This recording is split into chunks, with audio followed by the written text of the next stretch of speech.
Hi, this is Matt with AppliancePartsPros.com. Today we'll be showing you how to repair your appliance. Remember, anytime you work on an appliance, make sure it's unplugged or the circuit breakers are off so there's no chance of electrocution. In this video we're going to show you how to change out the Whirlpool washer water level pressure switch hose. It's going to be a very easy repair. It should only take a few minutes to show you how to do it. If you already have one of these, great. If not, you can click on the link below or get it at AppliancePartsPros.com. When you open up the package, you're going to get the instructions and the new water level pressure switch hose. The water level pressure switch hose goes in between the air dome on the side of the tub and the control up in the control panel. The main reason to be changing it out is if it has a hole in it and the tub is overfilling. In order to change the part, we have to go around to the back of the washer. We can use a 1/4-inch nut driver to remove all the screws to take the back panel off.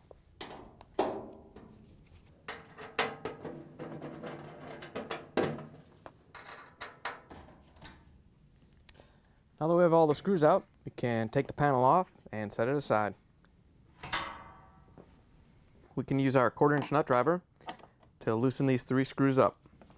You don't have to take the screws all the way out, but you do have to lift them up so they don't catch as we're trying to lift the console up.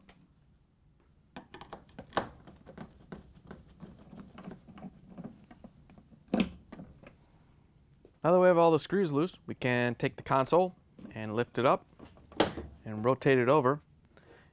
You want to carefully set it on the top of the washer so you don't damage the control panel. Now that we have the console out of the way, we can remove the small panel and the retainer so we can get the hose out. We're going to use our 1/4-inch nut driver to take out the screws. Once you have this side out, you can just pull the tab out from the other side.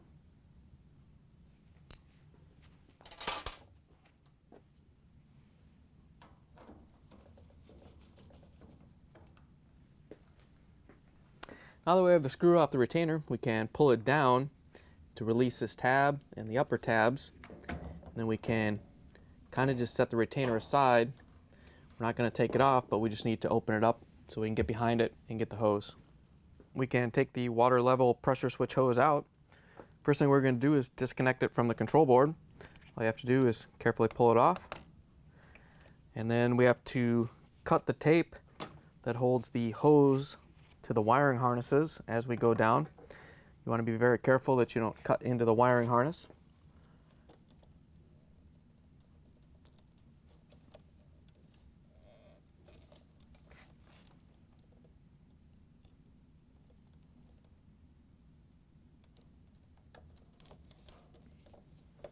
Once you have the top 2 cut, then there's this little clamp that holds the wiring harness and the hose. We're going to take a small screwdriver and open this up.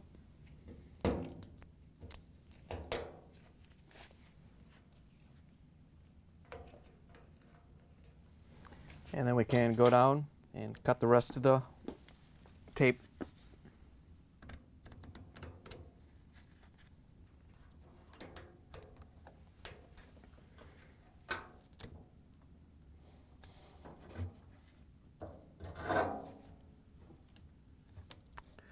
Now that we have all the tape cut, we can follow the hose down and release it from the clamp.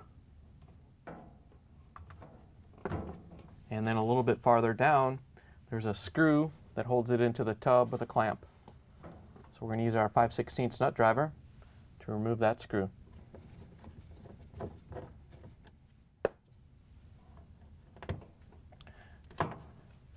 Once you have the screw out, you can take the clamp off the hose and set it aside with the screw.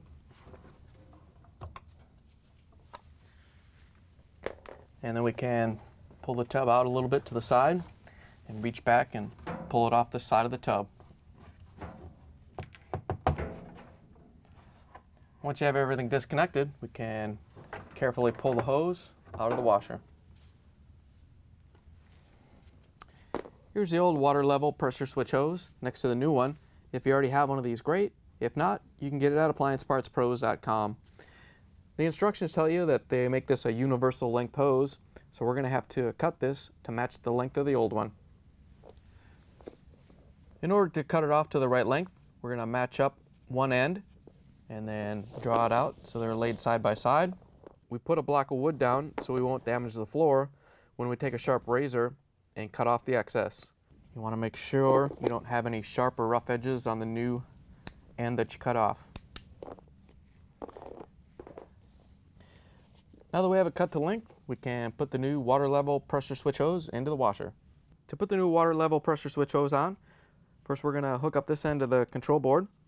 All you have to do is push it down all the way so it bottoms out and you get a good seal.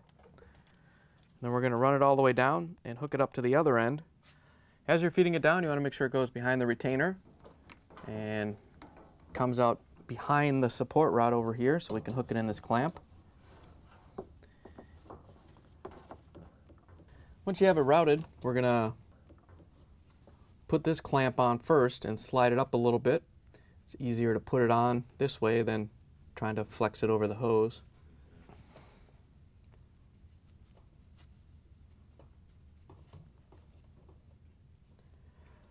Once you have the clamp slid up the hose a little bit, we can push it onto the tub. You want to make sure you push it all the way down so it's seated against the tub. Once you have the hose all the way onto the fitting, we can grab it and slide the clamp up or down so it lines up with the mount.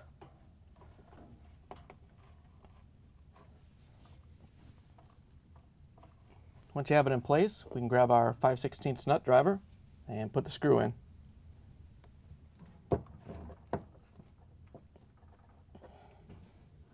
Once you have the screw tightened down, you can grab the water level pressure switch hose and hook it into the clip by the suspension rod.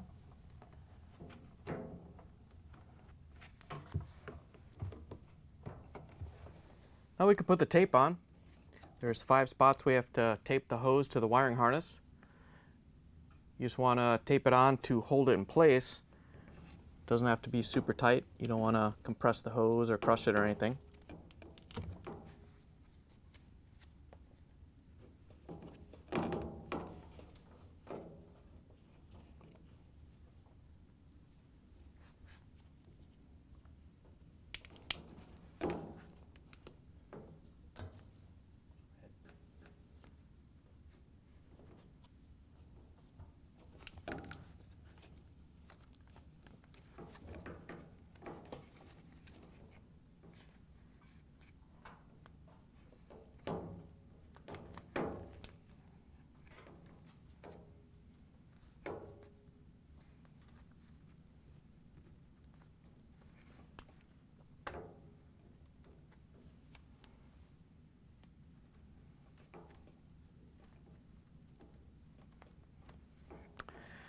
Now that we have the water level pressure switch hose taped into place, we can open up this clamp and put the wiring harness and the hose in it and lock it back in place. You want to remember that the wiring harness is on the right and the air hose is on the left. Once you have the clamp on, we can route the wiring harness and the air hose up into this little spot here, and then we can put the washer back together. First thing we're going to do is put the console back in. We're going to rotate it over. You want to make sure that these 5 tabs are lined up and go into the console. Once you have them lined up, you can rotate it over, and we can use our 1/4" nut driver to tighten down the screws.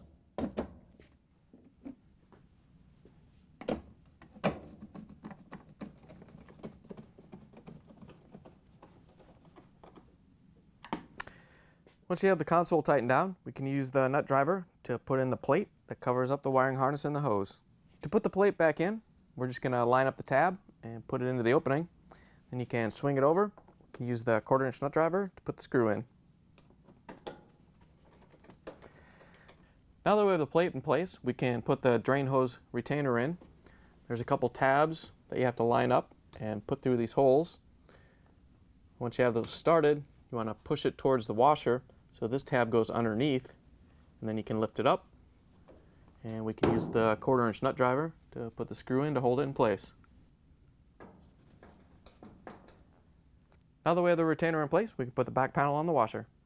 To put the back panel on, all you have to do is line up the large tabs with the cutouts, and then you can lift the back panel up, and we can use a 1/4" nut driver to put one of these top screws in to hold it in place while we go around and put all the other screws in.